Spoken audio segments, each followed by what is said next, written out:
bendiga en esta hora, sea por la tarde, por la noche, por la mañana, a la hora que vean esta enseñanza acerca del reino de Dios. Qué importante que nosotros aprendamos acerca del reino de Dios, ya que es el lugar donde espiritualmente hemos sido colocados, porque el reino de Dios está dentro de nosotros. Y hoy nos toca la lección número 6 y el tema se llama las señales del reino.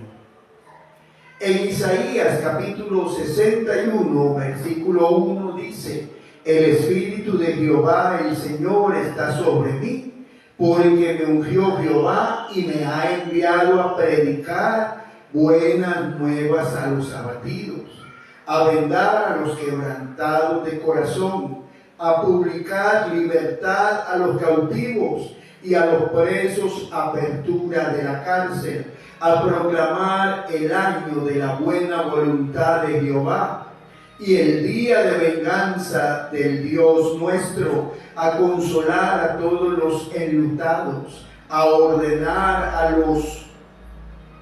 ordenar que los afligidos de Sión se les dé gloria en lugar de ceniza, óleo de gozo en lugar de luto, manto de alegría en lugar del espíritu angustiado. Y serán llamados árboles de justicia y plantío de Jehová para gloria suya. Qué hermoso entender esta palabra cuando la profecía de Isaías se cumplía en nuestro Señor Jesucristo y Él era ungido por el Espíritu Santo para llevar a cabo la tarea de traer la palabra de Dios. Y en Mateo capítulo 3, verso 16, encontramos otra escritura hermosa que dice: y Jesús, después que fue bautizado, subió luego del agua, y he aquí los cielos le fueron abiertos, y vio al Espíritu Santo que descendía como paloma sobre él. Y una tercera escritura que vamos a tener, que es Hechos capítulo 10, verso 38.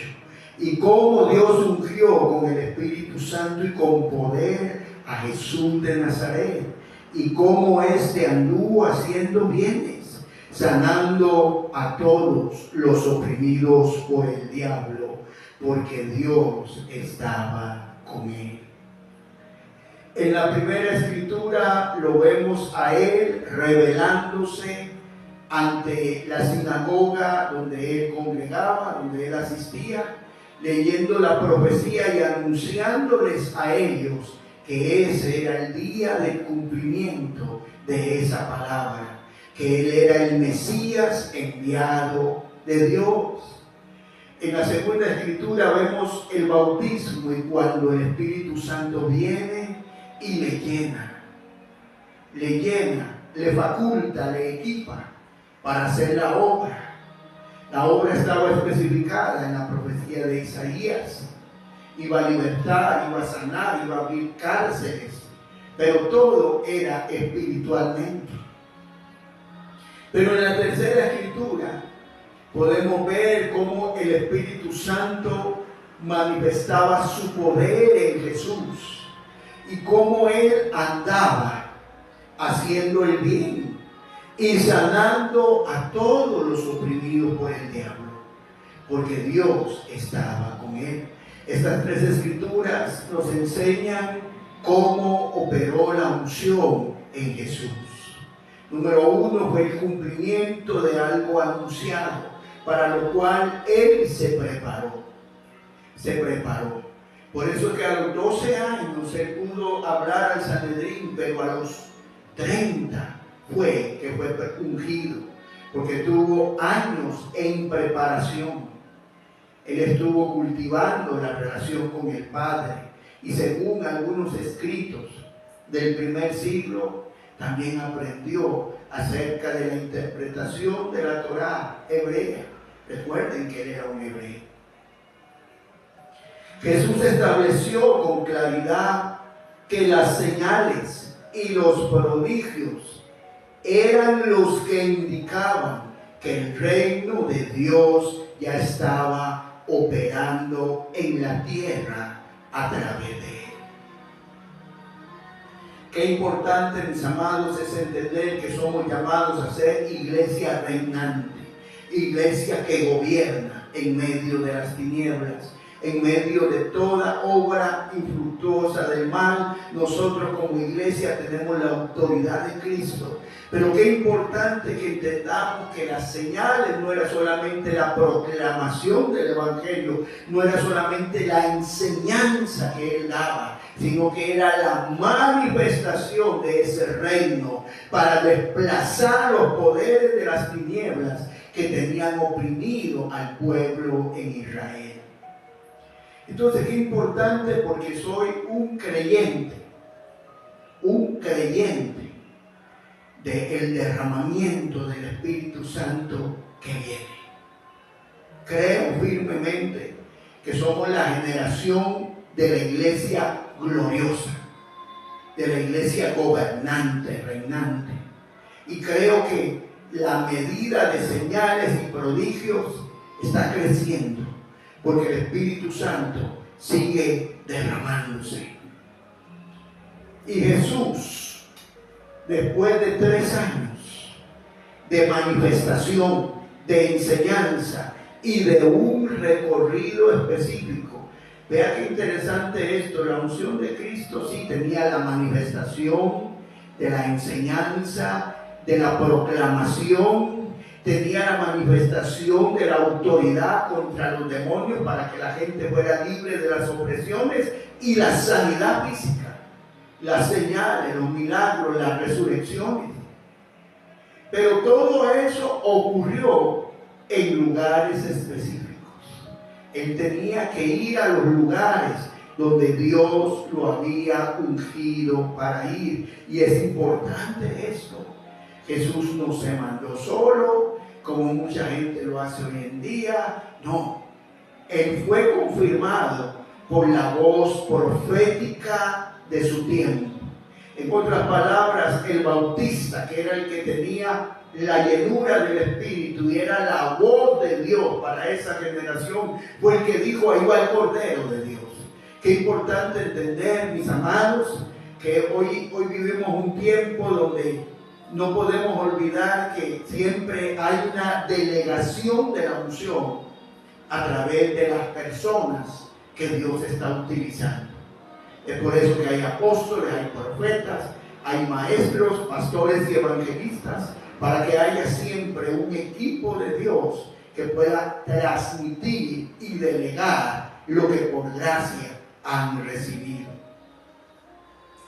Y entonces Jesús comenzó a enseñar, comenzó a discipular, comenzó a formar, porque Él estaba claro que Él tenía que comisionar a hombres y mujeres para delegar la misma unción, con el énfasis que ellos deberían de seguir la obra, anunciar el reino, manifestar el reino de la misma manera en que Él les había enseñado.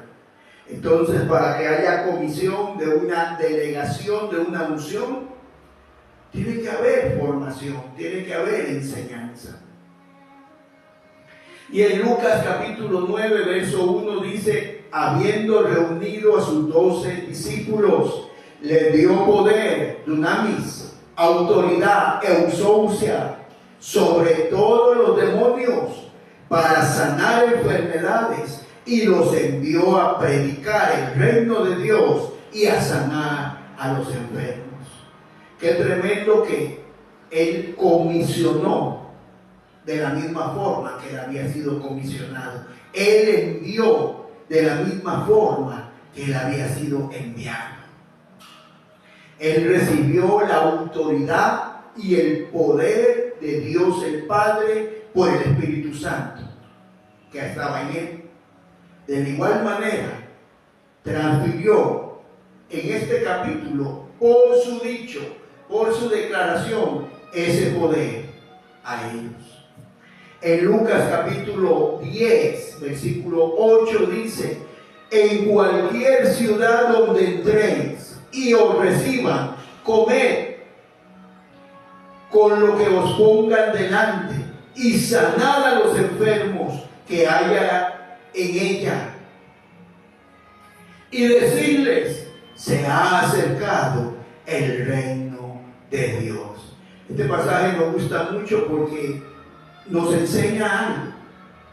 El que está ungido va a ser recibido al lugar donde Dios lo asignó.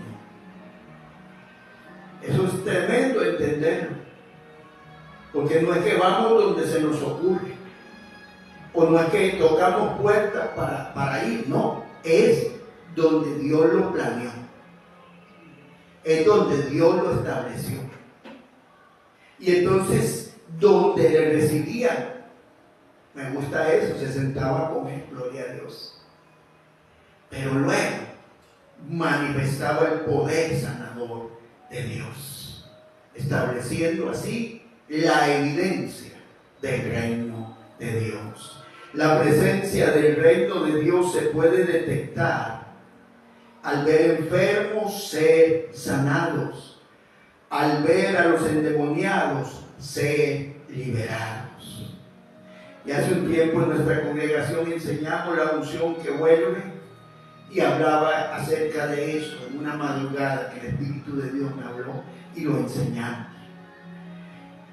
Jesús enseñó que la liberación de los demonios es una evidencia de que el reino de Dios está actuando.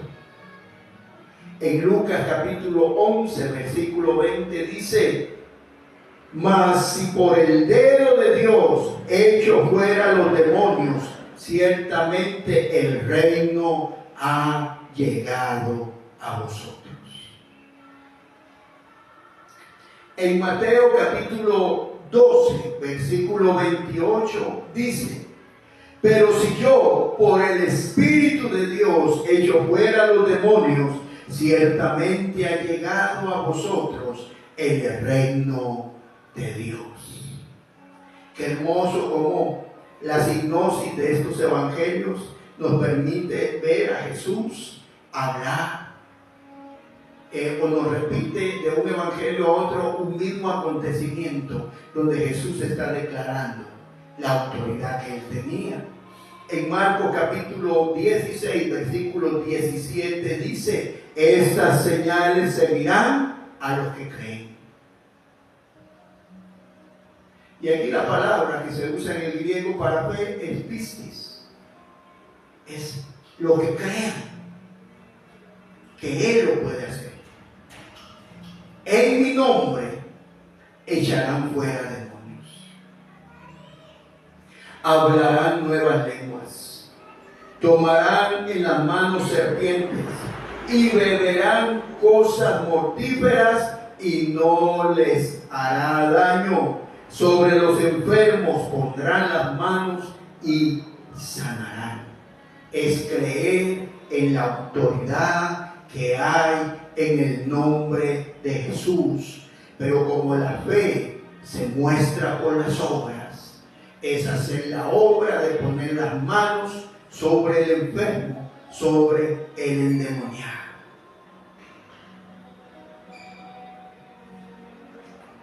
Creer se refiere a una actitud que no solamente puede ser mental, porque el ser humano tiene fe, la fe natural. Hablamos de la fe espiritual, que es transmitida por el continuo oír palabra de Dios. Creer no se refiere tampoco a creer que Jesús lo hizo en el pasado y lo puede hacer. No, es creer que si declaramos el poder de su nombre y tomamos la acción de lo que nos da esta escritura como mandato de imponer las manos, Él sanará, porque nosotros no sanamos, el que sana es Él, pero Él habita dentro de nosotros. Entonces, qué importante es tener claro el nombre y la revelación del nombre de Jesús, porque delante de ese nombre dobla rodilla todo lo que está en los cielos, todo lo que está en este plano natural y todo lo que está en los inframundos. Es importante entender eso, porque la comisión aquí es para el que cree. Una de las manifestaciones es la gloria de Dios. Y la gloria de Dios se manifiesta como presencia. Es esa presencia que sentimos cuando oramos, cuando adoramos, cuando estamos sirviendo a Dios y sentimos aquel calorcito o aquello que nos eriza. O sentimos, sabemos que Él está. Por eso en el verso 3 de Isaías 61 dice: para ordenar a los afligidos de Sión que se les dé gloria en lugar de ceniza. Y la palabra gloria aquí es la palabra kabod, la gloria permanente, la gloria gruesa. Qué hermoso, qué hermoso. Porque la gloria tiene que ver directamente con el conocimiento de Dios. Le conocemos en la relación íntima que tenemos con Él, porque estamos comprometidos como novia para ser esposa que conoce al esposo. Habacuc capítulo 2, verso 14 dice: porque la tierra será llena del conocimiento de la gloria de Jehová, como las aguas cubren el mar.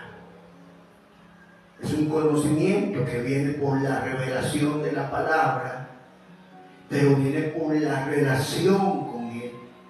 Y eso es totalmente personal. Si hay momentos en un lugar de reunión donde la presencia de Dios está, si hay instrumentos que cargan presencia de Dios y cuando entonan cantos o enseñan, sentimos la presencia de Dios. Pero yo no hablo de esa impartición, yo hablo de la impartición que hace directamente Dios. Directamente Dios, cuando tú lo buscas en intimidad. Y no lo buscas para que te use, no. Lo buscas porque lo amas. Buscas su rostro y no su diestra de poder. Qué hermoso. Porque ese conocimiento de la gloria de Jehová se va a manifestar.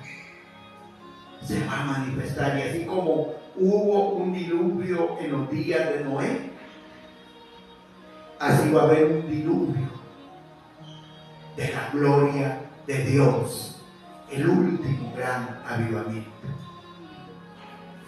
La gloria de Jehová es la gloria de Cristo mismo manifestándose a través de su pueblo, a través de sus hijos, de sus hijas, de esos hombres y mujeres de oración, de esos adoradores, de esas personas que hacen el ministerio que recibieron del Señor.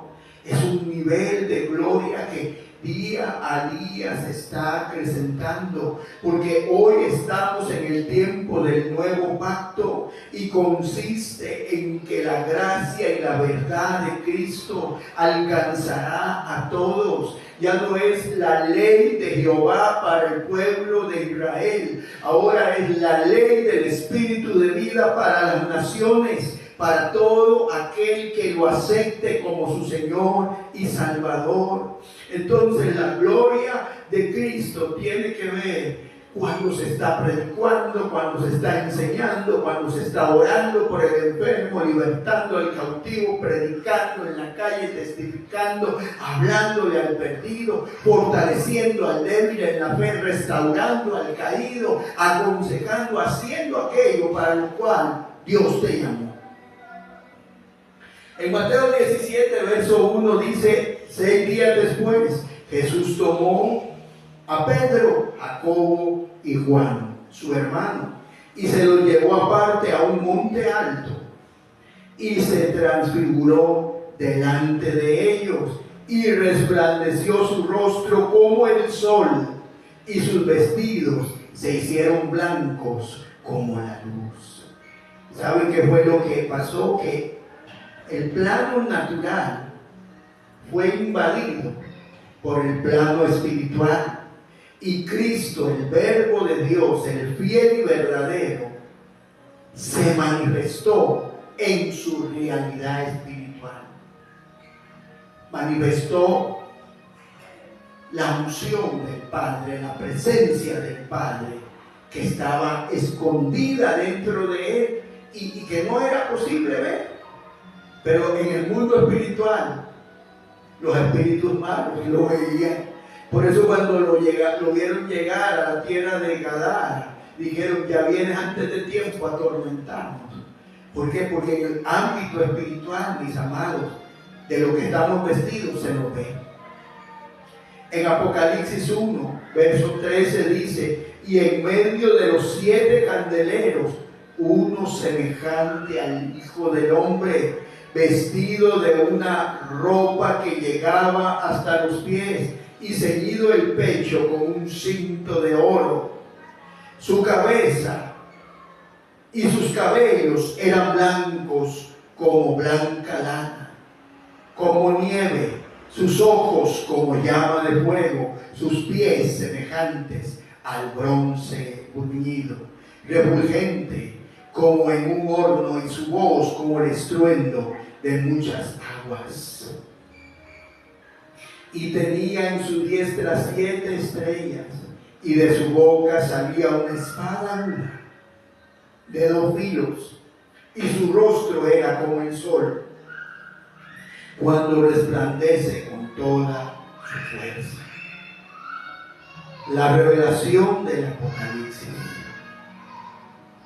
Yo creo que en la transfiguración, eso fue lo que ellos vieron. Eso fue lo que ellos vieron. Esa realidad eterna de nuestro Salvador y nuestro Rey. El que se une a Dios llega a ser un espíritu con Él. Es decir, que su gloria se ha de manifestar a través de ellos, porque son uno con Él. Las señales serán como fueron con Jesús. Los oprimidos son libertados, los enfermos son sanados, los pobres serán saciados, pero todo esto con un temor reverente, sabiendo que es el Señor Jesús o el Padre eterno el que lo hace por su Espíritu. La gloria de su presencia también trae consigo el lenguaje de gloria. Es el hablar en géneros de lenguas, no solamente humanas, sino espirituales y angélicas. La palabra de autoridad que profetizó Ezequiel produjo vida sobre los huesos y trajo los tendones, y se formó un ejército. El lenguaje del reino es el que desata, trae y manifiesta la gloria, porque está cargado de declaraciones y decretos de poder y autoridad para convertir lo estéril, fértil, y lo seco en verdor. Mis amados, oro en la autoridad legal del nombre de Jesucristo para que cada uno de los que vean esta enseñanza reciban esta semilla como una semilla incorruptible, y que la palabra de Dios, al ser recibida no de hombre sino de Dios, actúe poderosamente en sus vidas, matrimonios, familias, ministerios, empresas, estudios, en lo que realicen, en el nombre de Jesús, por el Espíritu Santo, para gloria de Dios el Padre. Bendiciones.